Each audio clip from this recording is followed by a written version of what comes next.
some more booze. Where's my booze? All over the country, out-of-control teenage behaviour has turned homes into battlegrounds. She stayed out the night before last. She went out last night, bloody drinking. Give me the bottle.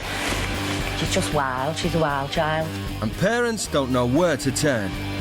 We've tried absolutely everything with Bex. Grounding, punishing, you name it, we've done it. I'm at my wit's end with her. This year, 16 families took drastic action and sent their wayward children to live with strict parents in different countries around the world. In my house, you're going to do as I tell you to do. Please let me make it very clear. My children won't defy me. When I punished really hard. In the US, you have to do what an adult says. Tonight, teens look back at their experiences to see if strict parenting abroad has changed the relationship they have with their own parents. It's just the same. Before I went to India, my relationship with my mum was like non-existent almost. And now I'm back. She's just the person I tell everything to. Like this, we are just like proper tight now. I talk to her about everything, don't argue with her anymore. I respect her more. I tell her I love her every now and then. I think she's proper boss.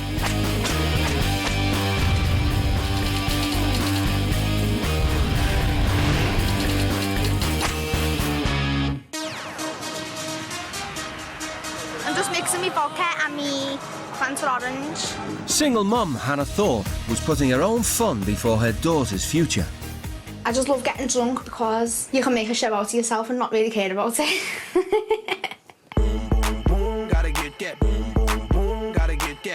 Hannah would often leave baby Tanisha with her mother while she went out on the town. My attitude to life is live today like there's no tomorrow. I don't think it's selfish that I leave the baby for 2 nights a week. Yeah, but that's what people do on Fridays. Yeah, I didn't want you getting off your face like that, Annie. You were falling down the stairs and everything. You couldn't stand up straight. She can't live like that. She's got a baby. I just hope this experience will learn her something. Well, bye. James Gowing couldn't bear to spend any time with his own mother. I come here so often to escape from my mum because me and my mum have a difficult relationship. Like, we don't really get along with each other. I think James is wasting his time at the moment, just concentrating on friends and going out drinking, and he smokes weed and that. I've been smoking it since I was about 12 years old. It's quite a big part of my life, really. I smoke weed every single day. It's always a good thing to have when you feel like shit, really. James needs to realise that he has got potential, but I need him to make these changes. Sorry. James and Hannah's parents were at their wits' end when they agreed to send their children to America to experience strict parenting firsthand. Gonna miss him loads, but I'm proud of him for doing this. Just a bit sad, just so she learns something while she's out there. James and Hannah were sent to Utah, deep in America's Midwest, for 8 days of clean living and rigid rules courtesy of the Peck family. Drinking, drugs, and sex, they're selfish behaviours that destroy lives. When it comes to enforcing rules, Mum Nicolene takes no prisoners. Discipline is really important in our home. For children's lives, it is very good to have morals and standards and rules in the home. The Pecks believe every child is capable of greatness. They've got to make a difference in this world, a difference for good. That's why we parent the way that we parent, because we are warriors for good.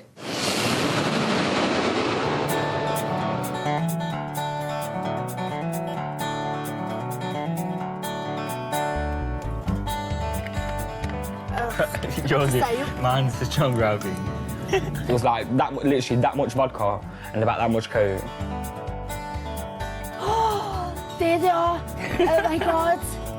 I sort of had like a vision of them, and they sort of like met the vision that I had of them when I first seen them. I'll give you the hug. Hi, I'm Nicolene. I can give you a hug. Definitely, definitely. Hi.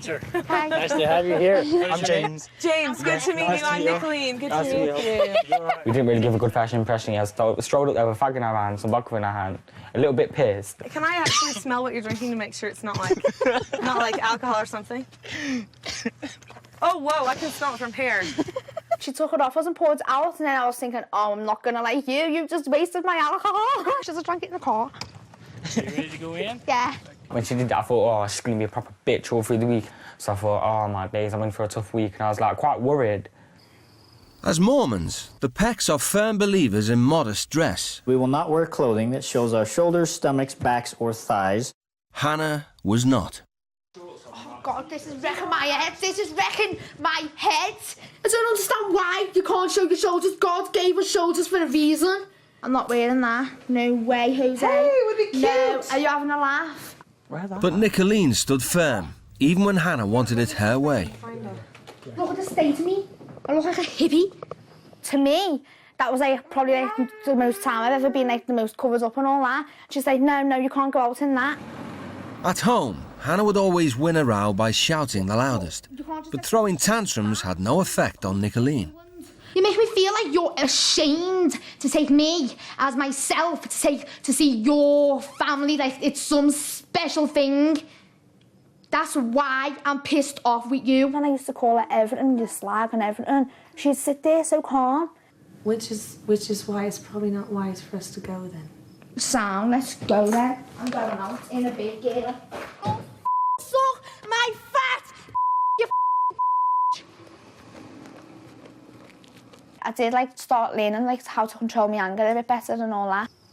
The next day, it was James's turn to kick off. He didn't want to take part in Nicolene's homeschooling. I don't want to learn about maths and English. I don't want to learn science. I understand that. You're acting like you know what my plan is for the day, which I think you don't. I've already been through school, so I didn't see the point in having to sit there with a bunch of kids and learning kiddie stuff when I already know it. I'm sick of being treated like a little kid when I'm not a little kid. Idiot. Okay. Colin. Are they running away, Mom? Mama, are they running away? I think they've about gone nuts. You just wanted to cause a bit of chaos and just have a bit of fun. Later on in the week, Nicolene tried again to get James involved in home education. It was very difficult for me to, like, cope in certain situations. We started doing these little games and that. I just got really, really stressed out and I just gave up on it. Stressing me out! I need some space from everyone, yeah. I need some space from that woman because she'll really do my head in. James was asked to join some team-building exercises run by Nicolene's sister, Janelle. Can't be asked anyway, I'm walking. Can't be bothered. I can let the team down, I don't care.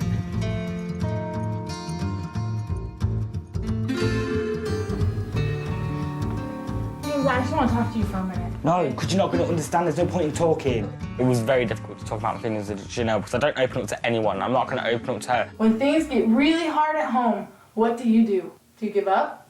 Yes. Where does it get you? I'm a failure. I give up on everything, so... You're not a failure. You don't know me, so how can you say that or not? I hate feeling it things because it just makes me feel shit about myself. I'm disappointed in myself. But just like her sister, Janelle refused to give up on a child in need. Would you be willing to continue on with the race? Because your team said, we can't go on because James isn't here. Should we go get him? And so they care about you. They want you to succeed. They want you to be a part of their success. Yeah? All right, let's go. Just right back here. So what are you all doing? Somehow we're supposed to try to get everyone on. It's ridiculous. People stand on the bottom so they stay in place.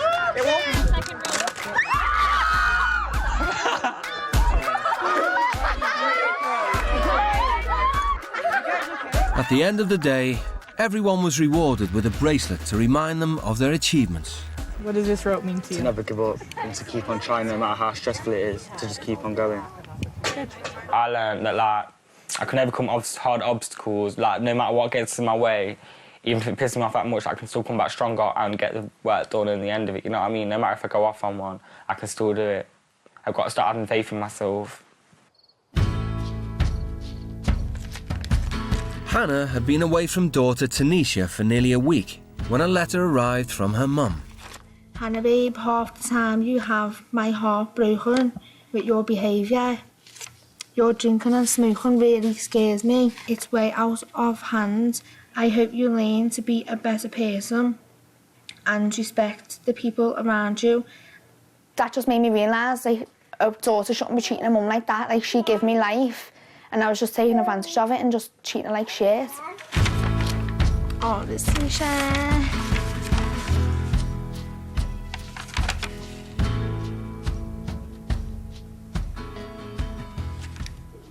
I can't wait to go home now.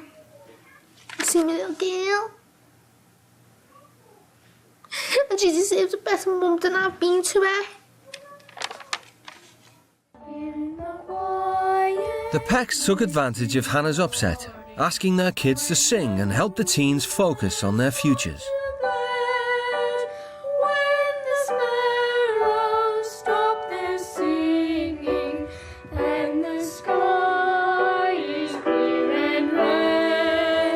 That was so sad. I just burst out crying. I was started thinking of her and my mum and the nasty things I've done to my mum and that. And like, I just burst out crying. I didn't want to cry, but I couldn't keep it in. It just started coming. And I just couldn't stop then.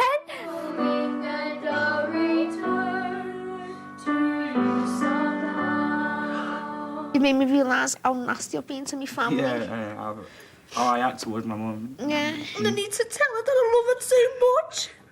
And I miss her. And I'm going to be good for her. That from now on, I'm not going to be nasty to her no more. Because she doesn't deserve it. That was the big turning point for me. I thought I've got to change because I can't keep going on like this. James's parents divorced when he was just 7. He rarely sees his father. As the week unfolded, James began to form a special bond with Spencer. Spencer is such a sound, genuine guy. Here's your horn. Go ahead and press that. There's your horn. He took me out on a driving lesson, went out of his way to take me out for a driving lesson and to teach me something what my own dad should have really taught me. You ready? There you go. He just helped me get so much more confidence. He helped me, taught me in the right way. Oh shit, sorry. Just slowly on the brake. Don't hit it real hard. And after a while, I just banged the radio on. I was just driving through America like, yeah. Let's try to park. He's the one person who helped me improve my confidence here. I've got so much respect for the guy. Pick a spot, park in that spot. Just make sure you're in between the two lines. I was like, I did good, you know. I did well good. I was just like so proud of myself that I did so good on it. I was just like, yeah. I did wicked. I don't want to say goodbye to you. Oh, it was horrible. Saying goodbye to the family, knowing like they're so far away and like I could like hardly ever see them again. I loved them all at the end of it. I just didn't want to go. Thank you, Spencer. Thank you for the driving lesson and everything. You're like a father. Don't kill anybody, okay? In my eyes, I'd gone through a big journey. I accomplished so many different things. I went through so many different emotions. I just didn't want it to end. I didn't want to leave the family really. I just thought that was all wicked. See you later. You love you, drive safe. 3 months on, and Hannah's experience with the Pecks has made her face up to her responsibilities. If I could speak to Nicoline and Spencer now, I'd just say thanks for helping me change my life for the better. Yay! Love hands. I'll have an effect on Tanisha's life because like I was like a wild child and I haven't all settled down because I really didn't want her to turn out like me. Yay! Come again! I want to get a career so I can give her what she needs and what she wants and just give her the best life that I can give her. In Leicester, James feels like a new man since returning home. The biggest thing I learned about myself, I'm never going to give up my dream. No matter what gets in my way, no matter who tries to get in my way, I'm still going to get there. You have a lot of happy times though. I remember, I was thinking up on me and my mum were like, it's been like this, we are just like proper tight now. I talk to her about everything, don't argue with her anymore. I just do things when she tells me to do them. I respect her more. I tell her I love her every now and then. I think she's proper boss.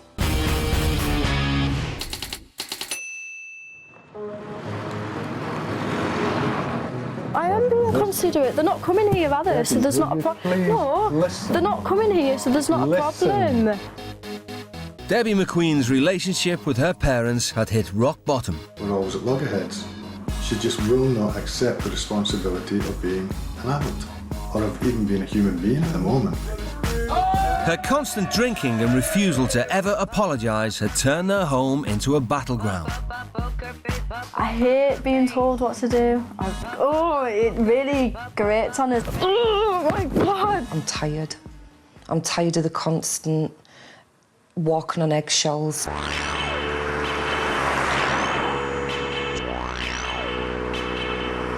And what have you done all afternoon? You haven't done what I've asked you to do. I know what you've done. You've laid on the sofa, you've watched TV all afternoon. 17-year-old Daniel Drinkwater was taking his parents completely for granted. Daniel is selfish, stubborn, lazy, dirty, grubby, filthy. Every day, I'd say we end up having some kind of argument, for want of a better word. He never lifted a finger at home and refused to pay attention to anything he didn't enjoy. We argue about my schoolwork a lot because I don't do it or I don't go. To his parents' dismay, Daniel only cared about his band. He thinks he's a rock star. Yes, it's good that he's got music in his life, but he's got to learn about other things in life as well. He's got to know that he's got to do well at school and that he may not become a famous rock star.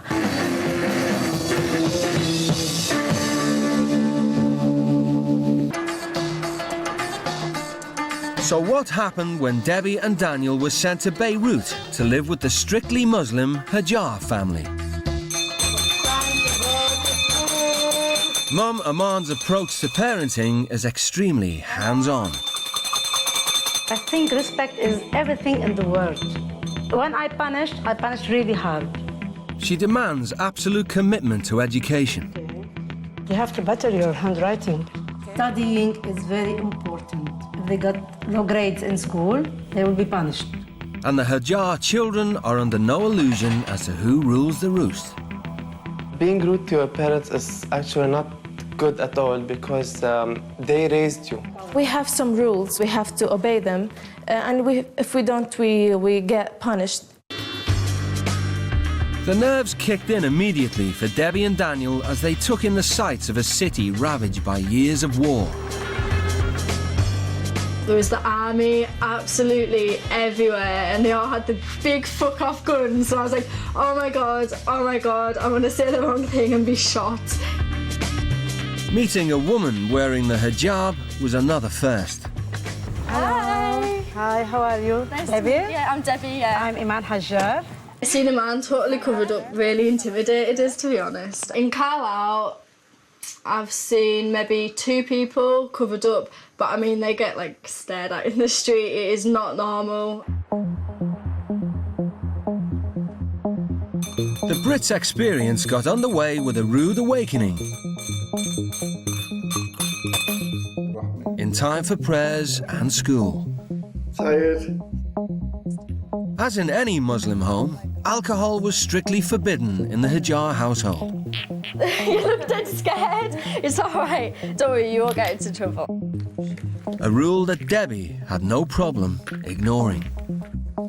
I took the vodka to school because it seemed the safest place to do it, like the place that we were least likely to get caught. If we get a bottle of Coke, drink some, tip that in, maybe eat one, and no one's going to question it. Vodka. The last day of term at our school, you start drinking at like 8:30 in the morning and you're wasted by lunchtime when you finish. And then I thought, we'll do one of them, we'll show them how the Brits do it. Sneaking the booze into school was Debbie's first step on the road to change. It tastes fucking gorgeous. You know, David, like corn actually. It is, isn't it? Darling and Debbie, I just need Yes. to see you in my office for about 10 minutes. Yeah, Is that sure, all right? cool, yeah, that's fine. Getting caught kick-started an intense relationship with a man. I seen a man and I thought, fuck, bollocks and shit. That's exactly what went through my head. Alcohol are not allowed in my house. We're not in your house though. This was in my And house. as well, we'll kind of like get This rid of it while was we in can. my house, in my girl's bedroom. This is for me, a very great violation of the rule. You should be ashamed of yourself.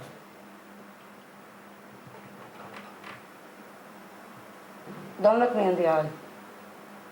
Back home, Debbie wasn't the only one in trouble for her drinking. She helped Debbie to break these rules. and she must be punished the same. I just felt awful, and she got a phone taken off her, and she wasn't allowed on the internet or anything. She wasn't allowed to make up, and I was like, oh, it's the last thing I need, because like me and her were proper friends as well. I just didn't want to tell her because you said you're not going to get me in trouble. Yeah, I didn't even think that she'd do that. Oh, sorry. I feel really bad now. Oh, it's okay. Seeing Janan upset just made Debbie feel even more sorry for herself. She said it was all right, but it was kind of, it's fine. But, you know, she said it's fine to be nice, but it wasn't.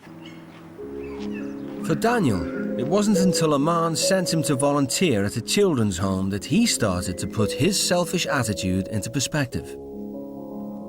I wasn't sure what I'd be doing there, like helping out the kids or anything. And I thought I might quite enjoy it, like, 'cause I'm quite good with kids. Good morning. Good morning. The home looks after abused and abandoned children from 1 year old all the way up to 18. Here with the little ones sleep. Ages 3 to 7, 8, they sleep here. Okay. I would like to tell you about some of the stories of the children. The saddest one, of course, is the story of a little girl. Her mom was trying to sell her for body parts. Amongst many shocking stories of survival, there was one child in particular that caught Daniel's attention. Hassan is a 1-year-old Sudanese who came, and he is part of our family now. He wanted to sweep up for me, so he was going for the brush. It was hard to believe that anyone could abandon a child like of that size, and he was so cute. Homophobe was like so hard hitting for me because I've got like everything I could ever want, and they've got nothing, and they all seem so happy there. Inspired by the children he'd met, Daniel wanted to help in whatever way he could. For the first time in years, he'd decided to do something for someone else. Do you not have any tools to fix any of these? Or? No, I think we'll fix it. I think. I just like came across them when I was supposed to be tidying up, and like been obviously knowing my stuff around bikes, I knew I could fix like a few of them. Daniel was learning that not only was he capable of hard work, but that it could even be fulfilling. It was really good once I did fix one, and one of the guys said, "You're a great man for doing this." I was like, and he could speak hardly any English, and he managed to say that. I was like, that was the best part. Like, that really made me feel good about myself. Thanks. It's okay.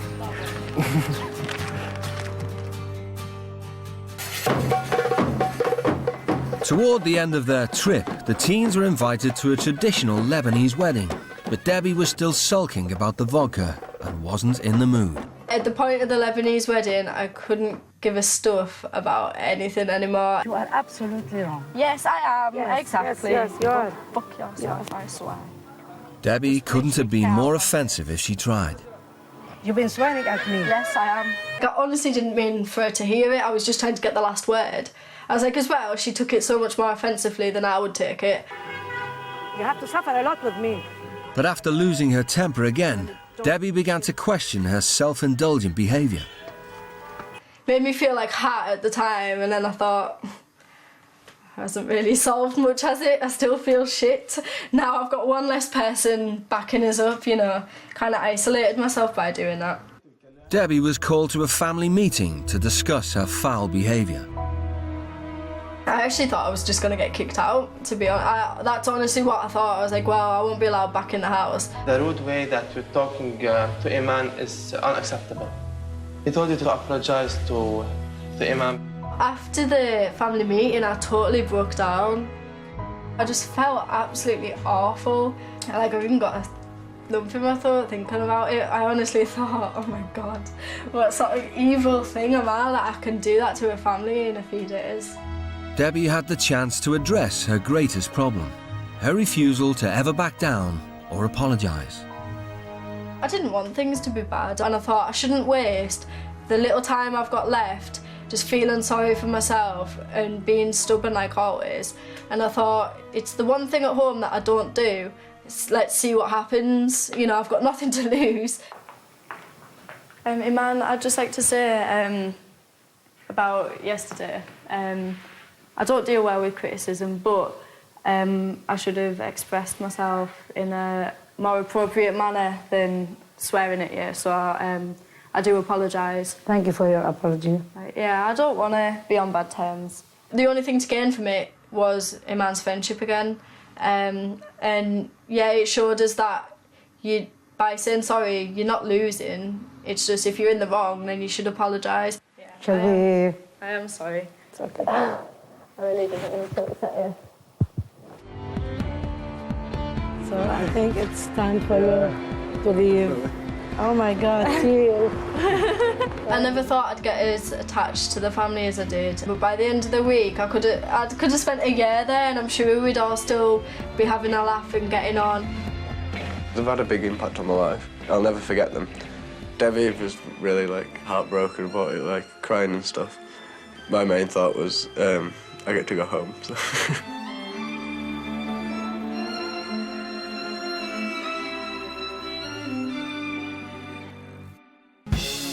So how has life been for Debbie since returning to her own family? Yeah, that's my rude.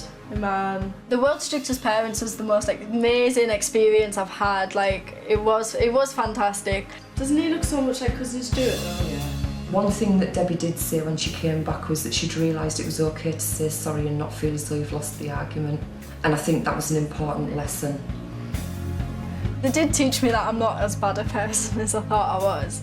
I am bothered. I do want to be close to my family. Since going to Lebanon, Daniel has completely transformed his attitude.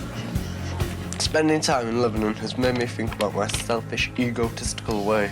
After putting his feelings about the experience on paper, he wanted to share it with his parents. Spending time at the Home of Hope made me realise why bothering really does make a difference. If no one bothered, these battered, abused and abandoned kids would have nothing. The children at the centre would do anything for parents like I have. I do nothing for my parents. I suppose rock and roll sounds cliché, but I would be nothing without the support of my parents. Oh, why don't you ever tell us things like that? It's better to put it down into words. Yeah, that's lovely. This experience has definitely altered my life. Now, because I know how lucky I am to have my education and all that kind of thing, I really want to work hard to get my degree and then get into a really good job. It's made me respect myself a lot more and respect others.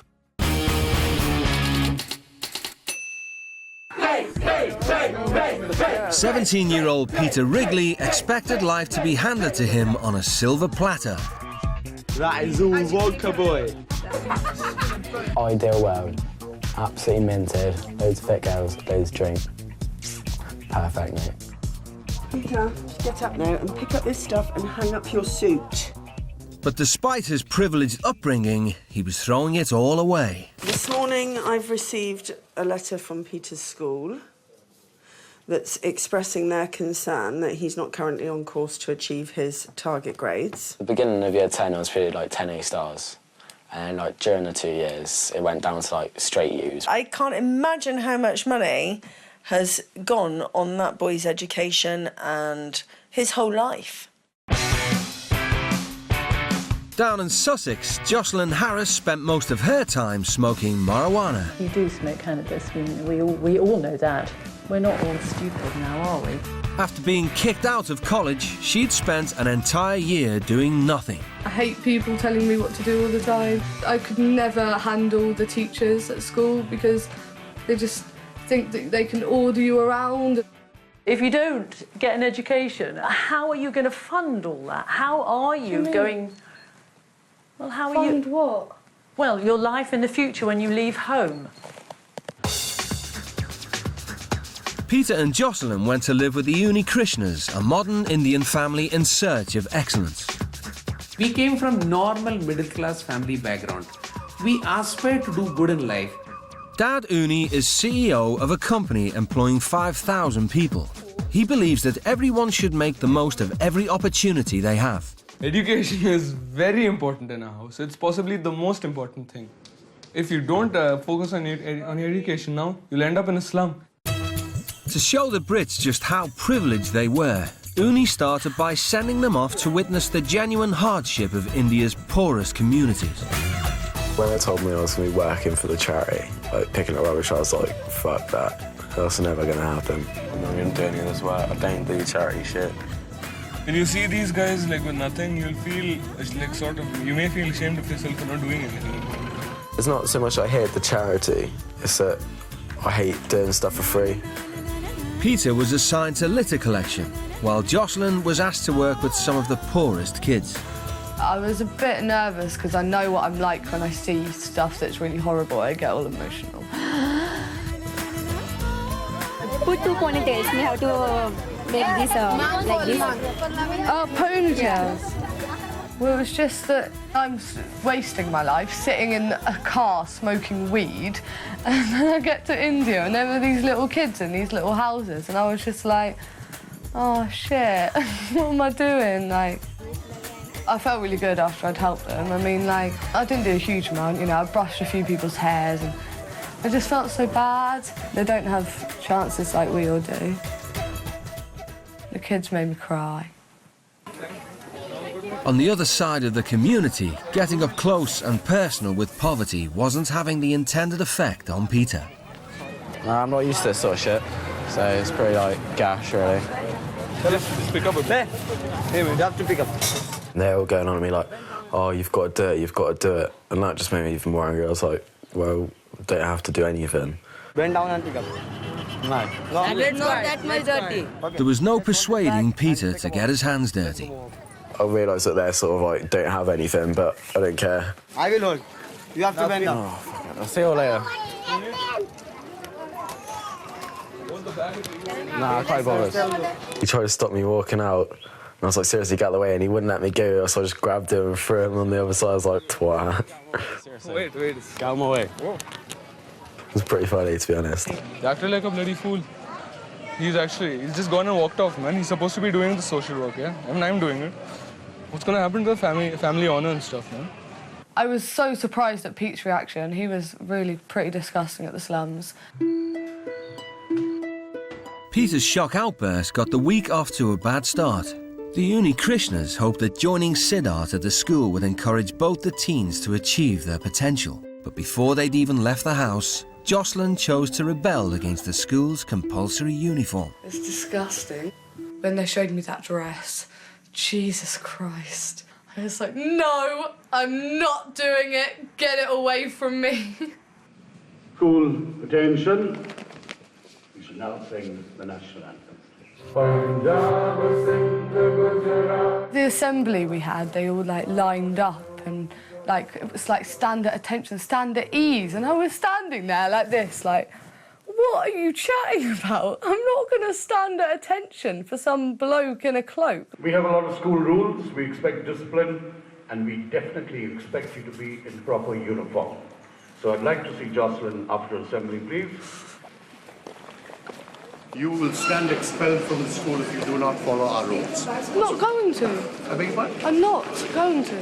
She absolutely refuses to get into uniform. I will not tolerate that. Send her home, please. That's okay. Let her go home. I felt a bit bad because like I got on quite well with the mum. I'm too opinionated, really. I can't just back down. With Jocelyn excluded, Peter was left to get on with the day, but he still revelled in his bad boy behaviour. Probably the worst thing was I went out to a party one night and I got like really drunk, and when I got home I got in one of my mum's cars, so I drove it and I crashed it, so I got arrested and had to spend the night in a police cell because I was like drunk and that. Oh my God, you know how bad that is? I was just like, Jesus Christ, they're being so sort of like moral and absolutely slating me, and I was just like, Jesus, leave me alone. Back at the apartment, Jocelyn arrived to some words of encouragement from home. My letter with my mum was horrible. It made me cry a lot. We hope that you are having time to think while you're away and to reflect on the choices you have made in your life over the last few years. Since you started secondary school, you seem to have adopted a persona that rejects the authority. I'm hopeful that you'll come back and finish your sixth form courses, and I hope you'll go on to pursue a career that makes use of your talents and that makes you happy. We'll always be here for you and love you very much, Mum. I've always thought that I was, you know, the disappointment in the family. And she made me feel like I wasn't such a disappointment, like, at all. She said that she was, like, proud of me and stuff. You know, envies all the qualities I have that she wished she did and all this. And it was such a sweet letter. And it really got me going. Determined not to let herself or her family down, Jocelyn put her pride aside, conformed to the dress code, and for the first time in 2 years set foot in a classroom. The first day I went back and went to lessons, it was all right. You know, it was all friendly and it was fine. I got on fine. The word parliament. P-A-R-L-I-A-M-E-N-T. Excellent. Antique, Varun. They were all so much better than us. The English isn't even their first language, and they were getting top marks. Really opened my eyes to, like, the fact there's more to life than mucking around and having a laugh, and, you know, that actually working for something that you achieve actually, like, feels bloody good. Knowing that Peter had so far learnt little from his immersion in Indian culture, Uni suspected his last chance to reach him was to talk cold, hard cash. The meeting in his office about sort of life and that was quality. Show you a company, how it operates, and from that you'll come to know how you can get a good career. I actually realised that he was the top bloke out there in the whole company. Like, he was in charge of everyone, obviously, apart from, like, the board or whatever. But he was the CEO. Found out how much he was earning, and I was like, rolling in it. If you are really serious about becoming something like this, average salary for a European CEO is $500,000 US per year. Plus bonus. Yeah, bonus can be anything. If you do great, you'll get a $1 million bonus. It sort of showed me, like, what I need to do to get where I want to go. That was one of, like, the most eye-opening parts of being out in India. When the time came to say goodbye, both Peter and Jocelyn had newfound respect for their Indian hosts. Bye, thank you. I know I was only with them for, like, 10 days, but it felt like I'd known them forever. They made me want to work for stuff a little bit more than I have been. They made me want to, like, be part of my family more as well. All the best, do well, okay? Thank you. Do well, okay? Yeah, all the best. It was a good trip overall. I was glad I went on it. But back in England, has their Indian experience created any lasting change? Right, you make Mummy a cup of tea, I'll go and sit in the lounge. I think there's been a little bit of change, but not as much as, say, my mother would think. Thank you, darling, that's lovely. Sorry. We have noticed remarkable changes in Peter's behaviour. I'm going to do some more revision. Good boy. I've been working harder at school and, like, I've been revising a lot. 3 days solid of voluntary revision for his first exam, which is unheard of. Going to India has definitely helped me focus on what I want from life and where I'm going to go. Before I went to India, my relationship with my mum was, like, non-existent almost. Now I'm back, like, she's the first person I tell anything to now. Well, she seems happier. And Jocelyn, when she's happy, is a much more easy person to deal with. I'm back at college, I'm at work, I don't smoke as much weed anymore, and I'm happy. I have a smile on my face, and for a reason, not because I've been smoking the weed.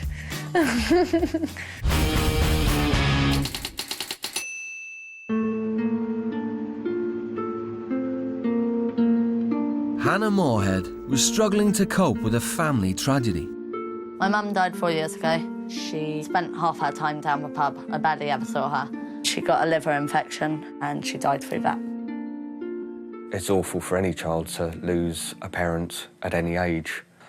She'd already suffered the heartbreak of divorce and then she suffered the heartbreak of bereavement. I need some more booze. Where is my booze? Ever since she died, I've become more of an outgoing, sociable person because I want to get my mind off it. Lee Sturge did whatever he wanted, whenever he wanted. Your mother know you're on that? No. Well, you're quite happy to will take your mobility scooter out, won't he, you know? No respect for the fact that if he breaks it, that's your only form of getting about. I tell myself that I should have more respect for my parents. I should listen to them when they say no. But then when it comes to the point where they do say no, I flip. Lee, keep the noise down, please! He is selfish. He is, because he does know what he's doing. In other words, he's saying, I don't really care about you. Hannah and Lee's home from home would be in Botswana, where they'd live with the Salelo family. The behavior that we see at home is the very same behavior that we would like our children to practice outside home. The Salelos believe that children must demonstrate respect for elders at all times. If you break the rules of this household, you get punished. A fact that Lee struggled with from the off. When my parents come, you're going to wash their hands. Are you serious? I'm serious. You've got to wash my parents' hands. I was shocked. They're adults, I think they can wash their own hands. I did it, and I didn't really like it. It was the first day there. I just went along with the rules. But in my head, I was going, you... Hannah also found the Salelo family values hard to handle. I'm going to search your bag. You're going to search my bag? Yes. That is a total invasion of privacy. This is my house. I know. And in my house, you're going to do as I tell you to do. Who, in their right mind, would look through somebody's belongings while they're unpacking it in an unfamiliar place? It's not there. Not there. It was ridiculous. I felt so invaded. The Salelos were a tight-knit family. Over time, their warmth persuaded the teens to get stuck into Botswanan life. They wanted me to understand what it's like to be an African and what it's like to have to see what you have to do to actually feed the family and feed the village. You're gonna kill it. I'm not gonna kill it. I just physically can't do it. They wanted me to hold a knife and slit the throat, but I weren't having any of that. But throughout his time in Africa, being made to do things he found difficult was character building for Lee. Hey, he's dead. I realised the rules weren't there to hurt anyone. They weren't there to upset anyone. They were there to help. I don't want to touch any more of it than I already have. The biggest thing I learned when I was over in Africa was the fact that respect the parents more. I had to respect my parents a lot more because they treated their parents like kings and queens. Hannah struggled with her confidence throughout her stay. But over time, Mrs. Salelo was able to offer her the benefit of her life's experience. I guess you're very close to your mom. We weren't actually that close. We didn't really speak. Like, she left home and I hardly got to see her. And when I did, she was drinking or something, and I just got so fed up with it and like... Fed up with the drinking or her? Both. I just wanted to see her and not drunk her. Mm-hmm. But then again, like, she took me to festivals and she was so much fun when she had a drink in her and stuff. Does it talking about your mother's death evoke some painful feelings? That's why you don't want to talk about it? Yeah, painful feelings. I don't like thinking about upsetting things that's happened in the past. It's upsetting. Life has to go on. And I would like to believe that even our loved ones who have died would want us to live a happy life. Speaking about my problems was pretty damn hard, because I don't. She was just so supportive for it all, and I was able to speak to her and she was able to speak to me, and I had quite a good relationship through her because of that conversation, I think. The Salelos, they were just amazing, and they were really lovely people, and they touched me like in my heart, and they will always be there. Thank you all so much. It was just a really great experience, and I don't regret a thing about it.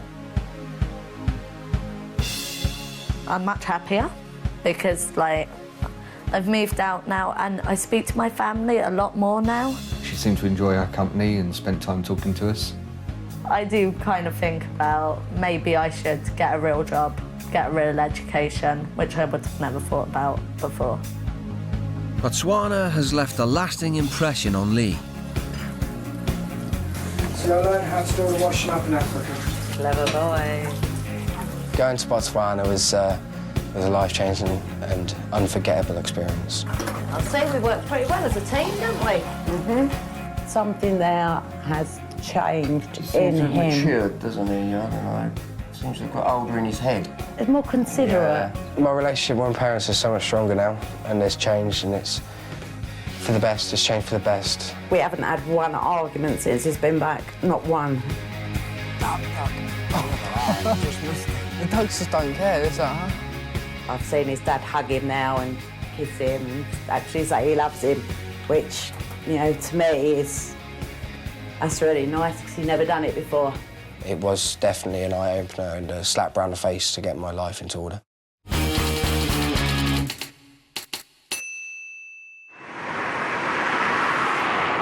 Did you wake up in the right mood this morning? No, I haven't woken yes, up you in have. the mood at all. No, yes, I you haven't. have. You are the one that's turned around and said you're bloody tired. Why are you tired? Because you stayed out the night before last. You went out last night bloody drinking.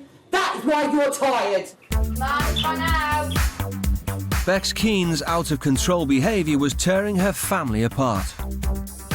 My mum thinks I'm a druggie. My dad thinks I'm a waster, thinks I'm going to get pregnant. What do you mean abuse my body? The drugs and the drink, Bex. You don't even know? No, of course you don't even know. We've tried absolutely everything with Bex. All different kinds of grounding, punishing, you name it, we've done it. I just don't like them. They're horrible. What? Are you home tonight? I don't know. She's completely and utterly lost. She is an alien. In Bolton, Chesden Mills always looked out for number one. I can't wear a murderer either.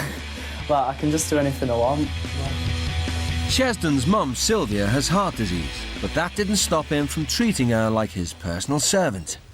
Put it on spin. 3 years ago, I had a heart attack. I couldn't get stressed, so I let things go. He thinks he can do as he pleases and you don't have to help out or do anything. Very lazy. Careful you don't ruin that shirt. The Brits were sent 4,000 miles away to Atlanta, Georgia, right in the heart of America's Bible Belt. Here they would spend 8 days living as children of the deeply religious Kimbrough family. We don't believe in smoking, we don't believe in drinking, we don't believe in using profanity, and just things of that nature that so many people in society think are no big deal. They are a big deal to us. Once the teens got inside, it really dawned on them just what they'd let themselves in for. This is the room of angels. So when you walked in the door, there was an angel assigned to you. Oh, God, Bible bashers. Totally. I walked into the house and there's all this God shit. I thought the nuts, the actual nuts. I knew from then on that we were going to have it all week about the God thing. I'm not joking. I think they did actually have a Bible in the toilet and I was like, no. Every civilized society, there are rules for which we are to conduct ourselves. So that's what this meeting is all about. We're going to give you the home rules contract for the Kimbrough family. I thought they're taking a piss. When they put the rules in front of us, I was like, no way. Profanity is used by people with limited vocabularies. The Kimbrough family is highly intelligent and only uses language that illustrates our intelligence. Would you please move the clipboard because I want to be able to see your facial expressions. Thanks. That 4-page contract, it's like, this isn't contract, this is a novel. I just can't believe that people actually live like this. It's just so different from our life. The rules were ridiculous, though, proper ridiculous. It was just a matter of minutes between Ches and Bex signing up to the Kimbrough's contract and deciding to break it. Sneaking a fag on balcony, I thought it was proper genius, me, like. They're actually really shocked, like they think we're really naughty and stuff. And then we've smoked it all through the fag and then they've come in the bedroom. Why do we smell smoke? Breath. Did you step out on the balcony? Please tell me you wasn't smoking in my home. I was like, no, I've just opened my suitcase, all my clothes are dirty, they smell of smoke. You did not just open your bag and the smell of smoke came out. That is a lie. So admit that it was a lie. It was a lie. Were you smoking in here? Not on the balcony. There is no smoking inside the house. Or on There these is no grounds. smoking outside the house. There is no smoking in America, as far as you're concerned. And we give them like an empty packet and was like that. That's the last of them. And they did. I think they actually did believe us. The Kimbroughs' total commitment to enforcing their rules became a recurrent problem for the teens. The whispering that they're doing is kind of driving me insane. Like I feel like they're plotting. We kept on thinking up ideas of like where we can go for a fag and stuff. You need to go now? Wait, go. So then Ches has got up and he's walked and then you hear Wanda like, Bex and Ches, where are you going? Ches, where are you going?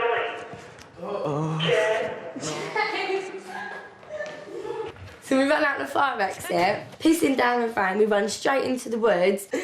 Me and Ches are running, he's got the Bible over his head because of his hair. All this God shit. Can't believe I'm stood in the fucking forest in the rain, trying to have a fag with a Bible on my head. It's ridiculous. Oh my God, it was awful just there and thinking, this is it now for a week. Got to run away for a fag and you knew you was going to get punished. So you know it's literally going to be church, school and house, that was it. And no freedom, just literally nothing. Bex and Ches were required to attend one of Atlanta's top private schools for the duration of their stay. You all are going to be joining a biology lab today? College dropout Bex was to learn some unexpected lessons. So the piggy went to the market. And they're dissecting these baby pigs, and the baby pigs are like this big, and they've got their little noses, and they're putting pins in their arms and dissecting them, and I was like, no. To begin with, Bex reacted in her usual way, running away whenever the pressure was on. You can't go in the boys' bathroom. Anthony! You know exactly why did you walk out of class? Because it was too much for me. But she hadn't come up against anyone like Sister Patrice before. Can you let go of my arm, please? Let go of my arm. Young lady, let me make something absolutely clear to you. You are in our environment. Yeah. That means you must submit to the rules. When I first met Sister Patrice and she pinched my arm, I had it in for her straight away. I was like, me and you are not going to get on. Why are you determined to hurt yourself? I'm not determined to hurt myself. Yes, you are. I just need a fag. No, sweetheart, you're killing yourself. This is killing me. I know it's hurting your feelings, but that's different. You're 17 years old. You know how you're living? You're living like a person that's been out of life for quite some time.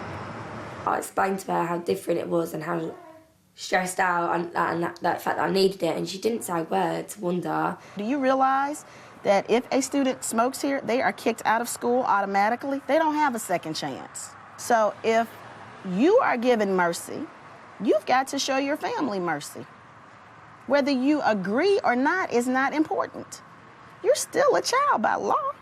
I don't think you and me, someone is generally as nice as her. She was just, well, she knew me and Chase for 2 days, and she stuck by us. Like she believed in us. In the school's supportive environment, Chesden began to thrive and did the Kimbroughs proud. I love the school because it was really good. Like, you actually learned something, and like the teachers didn't really shout at us. Everyone was just really nice. You gave it a chance. And that's all we asked this morning, is that you give it a chance, and you did, and that's really, really great. I am so proud of you. Thank you for that. So proud of you. That night, Bex did her homework for the first time in years. And I just thought, right, at least I can put my thoughts into paper and have some time for myself. And it just come out. She opened up to Wanda in a poem about being invisible. I put on a mask. The fake Bex, but the true Bex is still here. I'm just hiding. Devil Bex came about 4 years ago, and she hasn't gone away. I'm scared that the true Bex is not only gone invisible, but is going to disappear forever.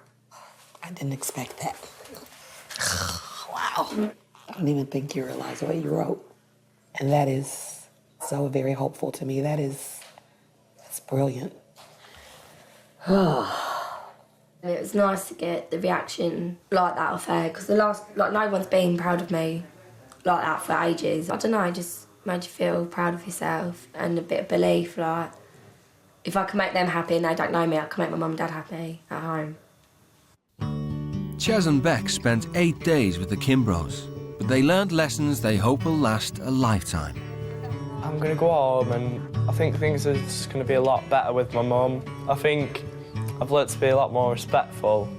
I cried my eyes out when we left. I really did not want to go home. They're just like, oh, they're just so lovely. So what effect has going to Atlanta had on Chesden? I can actually iron, it just takes like half an hour. The experience has changed me a lot because I'm nicer to my mum and I've got a better relationship with my mum now. I did realise from doing that, you know, she does need my help more and it's not fair on her. I'll hold it, you ain't it? Right, yeah. It's a two-man job.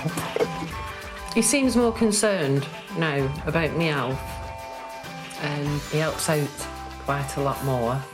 At least because I've been helping out more, she's feeling better and just getting along a lot better, so everyone's happy. For Bex, life has been very different since her return to England.